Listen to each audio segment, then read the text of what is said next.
중환자실에 1시간마다 전화하시는 보호자분이 있으세요. 못 들어오시니까 앞에서 계속 벨 누르면서 궁금해하세요. 대부분 옆에서 눈에 보고 있지 않기 때문에 굉장히 불안해하시는 경우들이 있는데,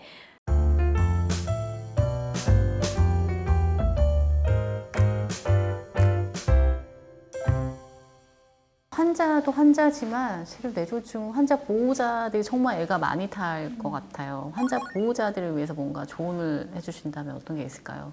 처음에는 굉장히 당황스러우실 거예요. 그리고 의료진이 뭐라고 설명을 하는데 정신이 하나도 없으실 거예요. 근데 저희가 굉장히 급박하게 말씀을 드리는 거는, 일단은 환자분의 상태가 좋지 않아서 이거를 빨리 해결해야 되기 때문에 자세한 설명은 못 드릴 수 있습니다. 환자 이제 중환자실로 오셔서 거기서 환자의 급박한 문제들이 어느 정도 해결이 되고 나면 보호자분께 설명을 드려요. 이런 문제가 생겨서 오셨고 앞으로 치료 계획은 이렇고, 근데 이런 문제가 생기면 이걸 할 수도 있고 이런 문제가 생기면 이런 걸 할 수도 있는데, 보호자분이 중환자실에는 상주하시지 못하잖아요. 그렇기 때문에 저희가 중간에 전화나 아니면 보호자분을 오시라고 해가지고 중요한 결정들은 이제 결정을 하게 됩니다. 그래서 대부분 옆에서 눈에 보고 있지 않기 때문에 굉장히 불안해하시는 경우들이 있는데, 상태가 변화가 되면 저희가 항상 설명을 드리고 하기 때문에, 일단은 의료진의 설명을 1차적으로 들으셨다면 조금 이제 어느 정도 안심을 하고 계시고, 위급한 상황이라고 하면 위급한 상황이라고 저희가 말씀을 드려요. 그래서 댁에 가시지 마시고 조금 병원 근처에 계시라고, 이런 식으로 위중한 정도에 따라서 저희가 설명드리는 강도를 조금 다르게 합니다. 그래서 만약에 괜찮으시고 안정적입니다, 어느 정도까지 여기 계시다가 괜찮아지시면 병실로 가실 거예요 라고 설명을 드리면 일단 그거를 듣고 조금 안심을 하셔도 되고요. 물론 그렇게 되면은 안 되겠지만 저희가 이게 이런 위급한 상황이 생길 수 있으니 보호자분 앞에서 조금 대기해 주세요 라고 말씀을 드렸을 때는, 그때는 조금 이제 병원 근처에서 전화 언제 올지 이런 것들을 조금 기다리시면 좋을 것 같고요. 대부분 저희가 옆에서 계속 그 의사들이 안 좋으면은 보고 있습니다. 매 눈으로 24시간 동안 옆에서 환자분을 보면서 상태가 어떻게 변하는지에 따라서 이제 그거에 맞는 조치를 취해드리고, 또 중간중간 보호자분이 또 궁금하실 수 있으니까 전화로 설명을 드리는데, 전화가 자주 안 온다고 더 나쁘다고 생각하시진 않으셨으면 좋겠어요. 전화를 안 드리면 어떻게 보면 조금 환자분이 안정적이다라는 거를 의미하거든요.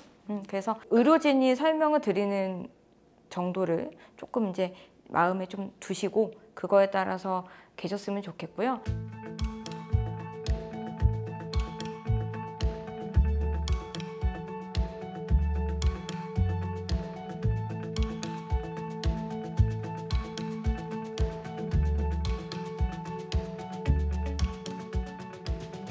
중환자실에 내려오시게 되는 경우 좀 길게 보셔야 돼요. 이게 한 가지가 해결되면 다른 문제가 생길 수 있거든요. 그 다른 문제가 되면 또 다른 문제가 생길 수 있어요.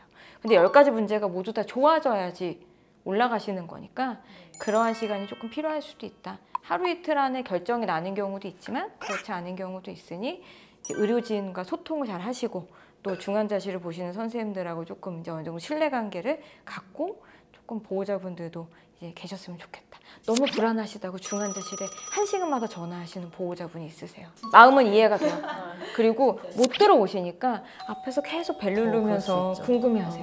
너무 이해돼요. 사실은 너무 이해가 되지만 그렇게 하는 게 환자분이나 의료진에게는 큰 도움이 되진 않아요. 저희가 필요하거나 꼭 말씀을 드려야 되면 먼저 연락을 드리니까 그때만 연락을 잘 받아주셨으면 좋겠습니다. 네. 조언이라고 감히 말씀드리기가 조금 민망하지만, 일단은 환자를 계속 보시다 보면은 본인들이 지치실 거예요. 그러니까 뭐 장애 정도가 얼만큼 남느냐에 따라서 사실은 그 환자 보호자가 하셔야 되는 역할이 되게 다양하시겠지만, 심하면 심할수록 환자 보호자가 많이 지치실 거거든요. 그렇기 때문에 환자 보호자가 또 잘못되는 경우가 되면 가정이 무너지는 수가 있기 때문에, 계속 말씀드리지만 이제 건강 관리 하시는 게 가장 중요하지 않을까. 그게 얼마나 와닿으실 수 있을 만한 조언인지는 사실 잘 모르겠지만, 어쨌든 가정을 또 지켜 나가야 되는 분들이 또 많으실 테니까, 제 생각에는 환자 보호자 스스로의 이제 건강 관리가 가장 또 중요한 부분이 되지 않을까 싶습니다.